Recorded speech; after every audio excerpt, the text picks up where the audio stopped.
There's a telegram report from the Russian channel Bazaar, which posted a photograph of the inside of a damaged tanker which had been hit by a submarine drone, presumably sent by Ukraine, and targeting a tanker that was approaching the bridge on the Kerch strait.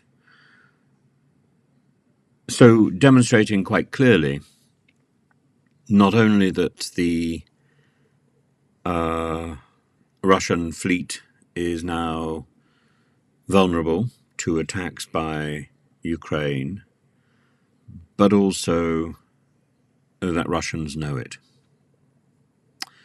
Ordinary Russians can access this information.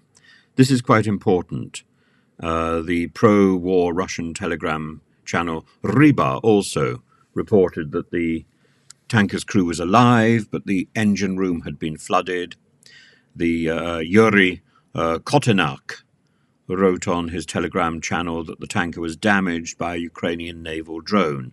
TASS also wrote that the tanker was damaged by an attack from the Ukrainian side. The BBC has said that there was an attack on a Russian SIG tanker. Was a joint operation between Ukraine's security service and the Navy. Ukraine has not officially commented on the attack at all. But I think Ukraine is trying to send a message to the Russian people that Putin is not keeping them safe, that Putin's war will get out of control and will reach them. I think it's a dangerous escalation. I don't think it's a good thing in terms of escalation. I think it is a good thing in terms of trying to harness the support of ordinary Russians, but I think there were better and there are better ways to harness their support, and that's where the rest of the West comes in. That's where Britain, where the US, where Europe comes in, and where those skills that we have, those soft skills, the diplomatic skills, the media skills come in. And we haven't used those really. We've been so intent on providing bombs. And there are better things that we can provide. We can provide ideas, thoughts. We can provide images. And we can provide a different narrative to the narrative which is daily infecting the lives of ordinary people across Russia. The problem is we don't have, or people like me don't have the skills to be able to get to those ordinary Russians because they cannot tune in to my YouTube channel, because I cannot get into Russian media. But we have those skills, and it's time to use them.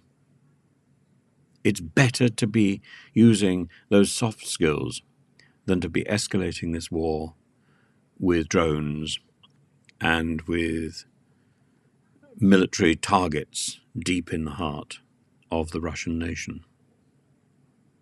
This war should be brought to a speedy conclusion, but not according to the Minsk agreements and not according to Putin's war aims. This tyrant should not be satisfied and should not find that anything that he tried to gain maliciously and by attacking a sovereign state that had looked to Russia for support when it surrendered its nuclear warheads, that should not be rewarded. Putin's aggression should never be rewarded. But there are many things that we can do and we haven't done because we are blinkered and because so many of our ministers are lazy and useless.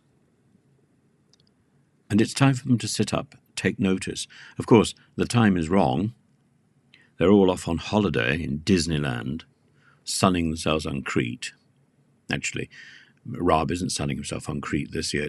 It's the Prime Minister of Greece, Kyriakos Mitsotakis, who's sunning himself in Chania on Crete. But he'll be back at work shortly, unlike Mr. Sunak.